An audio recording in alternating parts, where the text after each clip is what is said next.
Guys, pernah tak korang terfikir macam manakah sebuah syarikat startup daripada Indonesia dia boleh yakinkan pelabur-pelabur besar dekat dunia untuk melabur ratusan juta dolar, akan tetapi akhirnya berlaku manipulasi penyerta kewangan sampailah menyebabkan pelabur ini termasuk KUAP, Kumpulan Wang Amanah Persaraan daripada Malaysia, kerugian hampir 200 juta ringgit.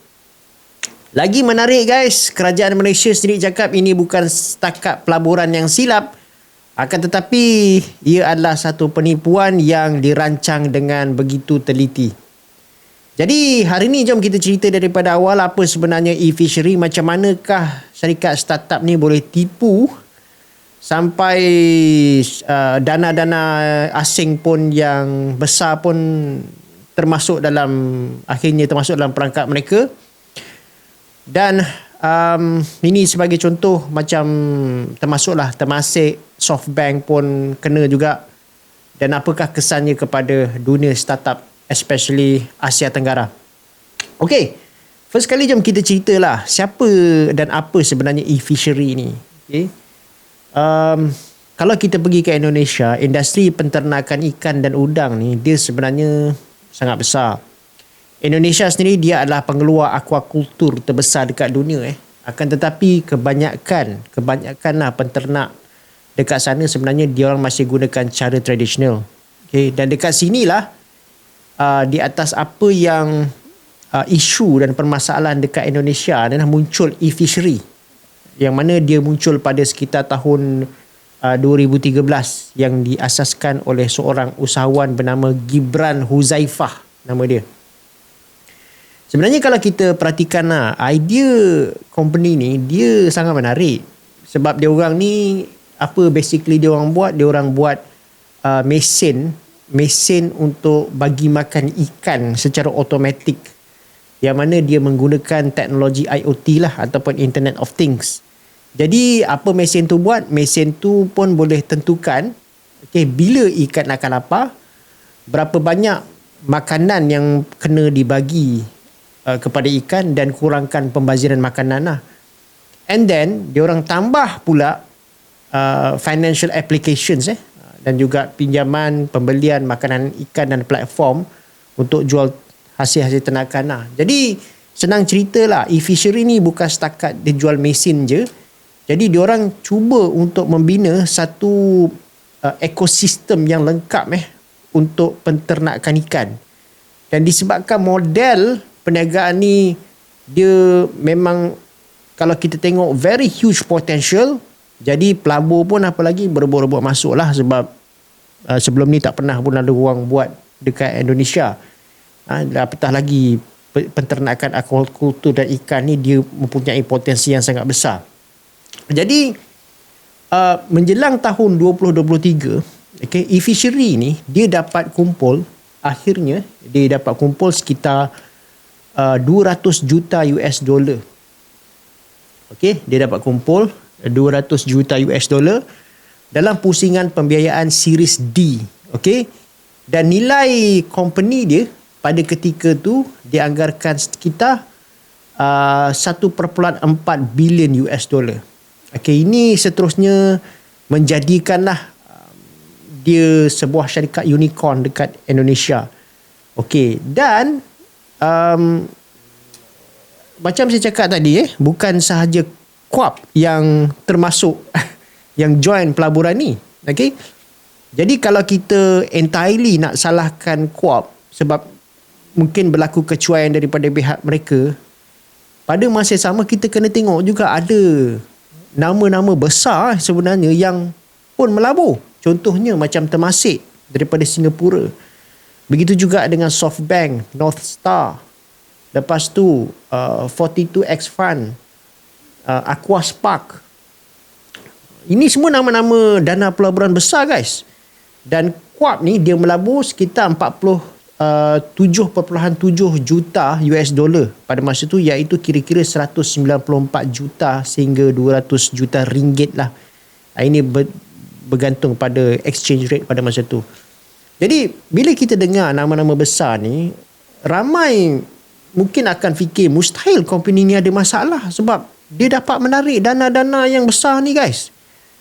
Sebab every dana besar ni dia bila dia nak masuk ke dalam satu pelaburan tu, bukannya dia orang ni buat keputusan yang sembrono. Okey, dia orang ada, orang cakap tu pasukan dia orang, contohnya macam pakar industri lah, lawyer, peguam, dan juga proses due diligence dia orang ni sangat-sangat ketat sebenarnya.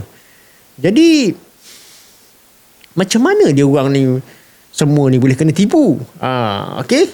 So inilah pada saya bahagian yang paling menarik lah. Okay.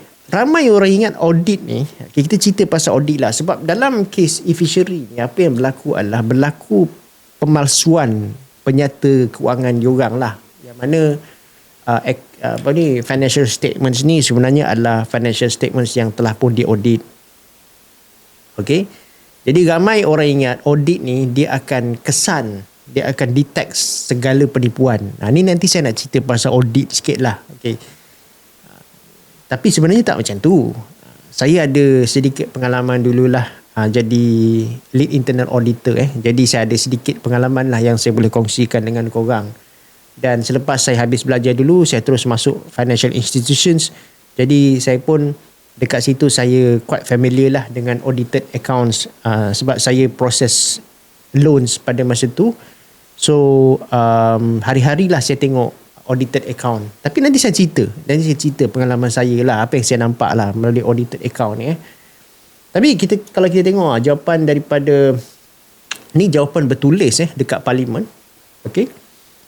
Keputusan KUAP dibuat berdasarkan proses penilaian yang lengkap. Ini termasuk semakan kewangan, okey, yang menggunakan penyata yang telah diaudit oleh jurulatih oleh juru audit yang bertauliah antarabangsa. Okey. Dan setiap pelabur yang masuk melabur dekat e-fishery ni, diorang pun dah menjalankan due diligence diorang sendiri sebelum melabur. Okey. Ini jawapan dekat parlimen. Masalahnya ialah, okey, apa yang kita nampak dekat sini, masalahnya adalah kalau maklumat yang diberikan kepada juru audit sendiri telah pun dimanipulasi dengan begitu teliti, audit pun tak akan dapat detect. Okey, audit pun tak akan dapat detect. Okey. So kerajaan Malaysia cakap pengurusan e-fishery ni memanipulasi penyata kewangan diorang sampai pelabur terima satu gambaran yang actually jauh lebih baik daripada keadaan sebenar lah. In fact, Perdana Menteri Datuk Seri Anwar Ibrahim pun menyifatkan perkara itu sebagai premeditated fraud. Premeditated fraud atau tak apa, iaitu penipuan yang premeditated fraud ni adalah satu penipuan yang dia well planned lah, ataupun dirancang dengan lebih rapi dan juga lebih awal. Okey. Saya nak cerita pasal audited account lah. Since saya ada sedikit pengalaman lah. Sebagai intern auditor satu masa dululah, masa saya bekerja. Sekarang ni saya dah tak bekerja lah guys. Saya sekarang ni, saya sebenarnya sekarang dah keluar daripada sistem makan gaji. Tapi saya ceritalah pengalaman saya masa kerja dululah. Okay. Saya nak cerita pasal audited account lah. Okay. Audited account, okay, semua orang ingat lah. Semua orang ingat audited account ni, bila akaun tu sudah diaudit saja, confirm lah betul, tak ada tipu. Okay, ni sebenarnya adalah satu persepsi yang silap lah. Kalau you bekerja dalam bidang audited ke ataupun finance ke, you akan tahulah. Tapi mungkin kalau you tak kerja dalam bidang tu, mungkin you tak aware pasal benda ni. Dan kita sentiasa fikir bila akaun tu dah diaudit, dia semua confirm betul lah. Sebenarnya tak macam tu. Okey, audit ni dia bermaksud juru audit. Audit bukanlah satu proses yang mana juru audit tu dia confirm 100% semua figure dekat dalam company tu betul. Tak. Okey, dia bukan menjamin 100%. dia tak boleh jamin 100% semua figures tu betul. Juru audit, okay, hanya bagi reasonable assurance. Dia bagi reasonable assurance ni berdasarkan apa? Berdasarkan dokumen, okay, rekod, bukti, apa yang dia orang nampak, apa yang dipersembahkan dekat dia orang. Okay? Tapi my experience lah as an internal auditor lah, okay, apa yang saya nampak adalah kalau kita nampak lah sesuatu figure tu dia meragukan, okay, meragukan lah, and then kita tanya staff yang bertanggungjawab lah, ataupun pegawai yang bertanggungjawab, kita tanya dia, kenapa jadi macam ni nanti dia akan ada alasan lah, serta-serta alasan. Okay, kita tak terus cakap benda tu salah, tak, tapi kita nak minta bukti. Okay, contohlah, kau bayar supplier tu normally 30 hari. Tapi bila kau tengok, ada satu supplier ni kau bayar lewat lah sampai 60 hari. Kenapa nanti staff akan cakap, ini disebabkan oleh, adalah certain things yang mana management kita pun well aware pasal ni. Okay, nanti saya sebagai auditor, apa saya buat adalah, saya minta you bukti. Okay, bagi saya bukti lah. Okay, bila saya tengok bukti, okay. Ni mungkin lain daripada lain, diluluskan oleh management cakap macam ni, okay, tak apa. Okay. Jadi saya punya evaluation, penilaian tu berdasarkan bukti yang diberi pada saya. Tapi guys, ni saya cerita lah keadaan sebenar dekat luar sana. Sometimes bukti-bukti ni pun adalah bukti yang dicipta. Okay. Bukti yang dicipta. Okay. Ada sometimes pihak pengurusan mencipta bukti. Ada sometimes pihak pengurusan tak tahu tapi staff dia mencipta bukti. Okay. Jadi kita sebagai auditor ni, kita tengok proof dah lah kan, kita tengok bukti, okey lah kan. Okay, ini yang audit buat. Dan audit dan benda-benda ni, kalau kata benda ni memang dirancang oleh pihak pengurusan, memang dia boleh tipu, memang dia boleh bagi bukti-bukti yang sebenarnya tak betul pun, bukti-bukti yang dia cipta sendiri pun sebenarnya. Ini saya cakap terus terang daripada pengalaman saya. Sebab tu dalam kes e-fishery, kerajaan dia jelaskan lah yang berdasarkan penyata kewangan yang telah diaudit dan juga proses due diligence yang lengkap, akan tetapi siasatan kemudian mendapati ada manipulation penyata kewangan lah. Okay. Dan lagi satu saya nak share dengan korang jugalah. Sebenarnya penipuan dalam penyata kewangan yang telah diaudit ni, dia bukan satu benda yang tak pernah berlaku. Dia pernah berlaku. Okay, dia pernah berlaku dalam kes-kes skandal kewangan yang besar dekat dunia ni. Contohnya macam Wirecard dekat Jerman, yang mana diorang sembunyikan sekitar 1.9 bilion euro dan juga Luckin Coffee dekat China yang juga palsukan jualan lebih 300 juta US dollar. Begitu juga dengan Satyam dekat India, yang mana diorang manipulate lebih daripada 1 bilion dolar katanya. Okay? Dan semua syarikat-syarikat ni pernah melalui proses audit sebelum akhirnya penipuan terbongkar lah. Okay. Macam mana penipuan boleh terbongkar? Normally penipuan itu akan terbongkar apabila contoh macam ada whistleblower lah. Whistleblower dia pecah lubang lah. Dalam konteks e-fishery ni, puncanya ada whistleblower. Jadi bila whistleblower, dekat sini dah akan ada satu lagi proses. Bila audit tak dapat detect, dia akan pergi kepada satu lagi proses, iaitu apa tau? Forensic investigation. Forensic investigation baru nampak. Okay. Forensic investigation baru akan nampak. Okay. Saya nak bagi korang contoh. Saya nak bagi korang explanation sikit lah. Macam mana forensic audit dan juga forensic investigation dan juga audit ni different. Supaya korang boleh faham lah. Dia sebenarnya audit ni, katakanlah contohlah katakan ada seorang doktor ni, dia contoh macam ni lah, dia buat satu pemeriksaan kesihatan tahunan lah, contohlah Jadi doktor ni dia akan buat apa? Dia akan buat tekanan darah, buat ujian dan tengoklah sama ada semuanya nampak normal atau tak berdasarkan maklumat yang ada. Itu umpamanya lah kalau audit. Tapi kalau siasatan forensik pula, dia contohnya dia akan pergi lebih dalam lagi tau. Contohnya macam dia orang bukan setakat tengok report ni je, tapi dia orang akan pergi lagi dalam setiap transaction tu. Okay, so mungkin dia orang akan semak email yang betul ni, bukan based on email printed now. Okay, kadang-kadang kita tengok kan email kita kita bukti print email tu, print email tu pun boleh jadi pemalsuan.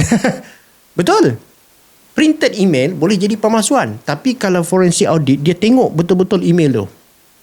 Okay, macam-macam lagi lah. Lepas tu kalau contohnya dengan supplier ni kata dia supplykan sekian. Kalau kita tengok dalam contoh audit, kita tengok report aja. Tapi kalau contoh dalam forensic investigation, dia tak macam tu. Dia akan interview orang-orang ni. Kalau ada supplier, cakap siapa supplier ni, aku akan interview supplier ni. So contoh, dia akan tengoklah betul-betul ke transaksi ni berlaku ataupun akan berlaku penipuan. Contohnya kalau sebuah company katalah dia orang jual makanan ikan kepada 10,000 pelanggan, audit ni dia akan tengok invoice dan juga record yang company bagi.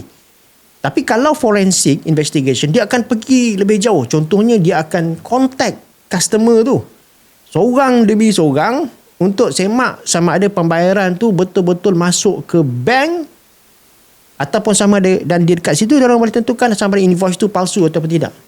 Sebab tu ada penipuan yang boleh lepas masa peringkat audit, tapi dia tak boleh lepas masa siasatan forensik Masa siasatan forensik dia akan kantoi. Okey, jadi dekat sini kita tengok apa sebenarnya yang dia manipulate lah. Okey, lepas siasatan forensik ni berlaku, baru kita dapat tahulah apa sebenarnya dia manipulate. Okey, siasatan forensik sebelum ni dilaporkan dia mendapatilah ada jurang, ada gap yang sangat-sangat besar antara angka yang ditunjukkan kepada pelabur dengan the real performance of the company. Okey, ini adalah antara dakwaan-dakwaan yang mengejutkan lah, iaitu hasil syarikat company revenue telah dipercayai dibesar-besarkan sampai hampir 600 juta US dollar untuk tempoh 9 bulan. Jadi dia cakap company ni telah buat satu sales dia dibesar-besarkan lah, sampai 600 juta untuk tempoh 9 bulan. Jadi pelabur pun dikatakan dimaklumkan company ada keuntungan sehingga 16 juta US dollar Tapi lepas investigate, company ni sebenarnya dia rugi sebanyak, dia cakap dia untung sebanyak 16 juta US dollar, bukan ringgit 16 juta US dollar. Tetapi bila buat forensic investigation, sebenarnya company tu dia rugi 35 juta US dollar dalam tempoh sama. Dia cakap dia untung 16 juta, tapi sebenarnya dia rugi 35 juta US dollar. Okay, so bayangkan kau seorang investor ni, kalau kau nampak lah company untung, and then company tu grow very fast, dan pelanggan pun nampak ramai, of course kau akan tengok, oh ni satu investment yang berbaloi ya. Tapi kalau angka itu sendiri yang dilaporkan tu tak tepat, seluruh penilaian syarikat tu dah jadi tak betul lah. Okey, jadi dekat sini adakah kuap ni dicuai? Okey, jadi kita tengok benda ni lah. Ini sebenarnya adalah satu persoalan yang sekarang ni jadi perdebatan lah. Ada yang cakap macam mana dana sebesar kuap ni boleh terlepas kepada syarikat yang menipu, iaitu e-fishery ni. Tapi kerajaan cakap kuap ni dia bukan satu-satunya mangsa. Saya cerita dengan korang tadi pun, dana-dana besar pun dia kena juga. Okey, yang mana dia orang ada reputasi yang lebih besar, yang dia orang turut invest lah, dan juga dia orang punya proses penilaian masing-masing. Dan ini menunjukkan sebenarnya isu tu bukan setakat kegagalan satu institusi, okey, tapi dakwaan penipuan yang telah berjaya memperdayakan ramai pelabur profesional, bukan pelabur kampung tetapi pelabur profesional secara serentak. Sebab tu kerajaan menyatakan tindakan undang-undang tengah diusahakan ini bersama dengan konsortium pelabur untuk dapatkan balik semua wang-wang pelaburan tu. Dan KUAP pun telah membuat semakan semula keseluruhan operasi proses penilaian, kelulusan dan juga pemantauan pelaburan untuk kukuhkan kawalan dalaman, especially pada masa hadapan. Baik. Dan lagi satu yang menarik juga, kita ada dengar juga yang PAC nak siasat juga. Kes ni sekarang ni, sebab kes ni sekarang dah famous, jadi dia dapatlah perhatian daripada PAC. PAC ni apa? Dia adalah jawatan kuasa kira-kira wang negara lah. Jadi pengerusi PAC dia cakap yang jawatan kuasa tu akan consider sama ada diorang nak buka prosiding khas untuk pelaburan KUAP dalam e-fishery lah. Tapi dia belum lagi masuk ke dalam agenda rasmi dan kemungkinan untuk diorang siasat ni masih lagi open. Kalau proceeding ni diteruskan, dia akan bagi gambaran yang lebih jelas lah sama ada tak kelemahan dalam proses pelaburan KUAP itu ataupun itu benar-benar berpunca daripada satu penipuan yang memang susah untuk dikesan. Hanya PAC je lah yang boleh dapat jawapan. Next kita cerita pula apa kesan kepada Indonesia. Pada saya lah, kesan dia sebenarnya sangat besar. Sebab dia bukan setakat satu company gagal. Yang pertama sekali, of course kita akan cakap pasal investors confidence lah. Yang mana investors confidence terhadap startup Indonesia ni boleh jadi sangat teruk. Sebab selama ni Indonesia ni dari sudut ekonomi dia orang antara ekosistem sebenarnya yang paling besar dekat Asia Tenggara. Untuk pengetahuan korang, bila satu unicorn dia terpalit dengan dakwaan manipulasi kewangan, jadi pelabur-pelabur yang lain pun mungkin akan lebih berhati-hatilah untuk masuk ke dalam syarikat, melabur dalam syarikat teknologi yang masih belum tersenarai dekat bursa ataupun pasaran saham lah. Yang kedua pula, apa yang saya nampak, startup lain yang sebenarnya sihat, diorang pun akan susah nak dapatkan dana lah, betul tak? Bila pelabur ni mungkin akan dia minta satu audit yang lebih mendalam, due diligence diorang pun untuk pasaran Indonesia diperketatkan. Jadi syarat-syarat pelaburan pun diorang akan menjadi lebih detail. Dan ini sebenarnya adalah satu kos untuk kumpul modal. Akan kos untuk attract capital dekat Indonesia ni akan jadi lebih meningkat lah. Dan ketiga pula, pihak berkuasa dan juga pelabur institusi pun akan memperketatkan diorang punya urus tadbir corporate dalam jangka masa panjang. Ini mungkin sesuatu yang baik lah untuk company yang memang betul-betul telus untuk mendapatkan kepercayaan daripada pihak pelabur. Sebagai endingnya lah guys, kes e-fishery ni dia sebenarnya bagi satu pengajaran yang sangat besar kepada kita semua. Sebab dalam dunia pelaburan ni, nama besar bukan setakat jaminan semuanya boleh selamat lah. Sebab bila syarikat dia ada cerita pertumbuhan yang sangat menarik, teknologi dia orang pun canggih, pelabur bertaraf dunia pun ada, kita mungkin akan nampak semuanya tu seolah-olah macam sempurna ataupun telah pun disemak. Akan tetapi realitinya, kalau berlaku manipulasi kewangan yang betul-betul cukup terancang, ni bukan saja kepada pelabur kecil yang dia boleh tertipu, tapi juga dana pencen kerajaan, dana kekayaan negara dan juga institusi pelaburan yang bertaraf dunia pun boleh kena tipu juga. Sebab itu ini adalah satu kerja memang, kalau betul lah dia memang satu penipuan yang dirancang, maksudnya dia memang satu jenis scam yang dirancang dekat Indonesia. Dan ini sangat bahaya guys untuk pasaran Indonesia. Sebab tu lepas ni kita mungkin akan nampak satu perubahan besar dalam cara dana-dana institusi untuk evaluate startup, bukan saja dekat Indonesia tapi juga dekat Asia Tenggara.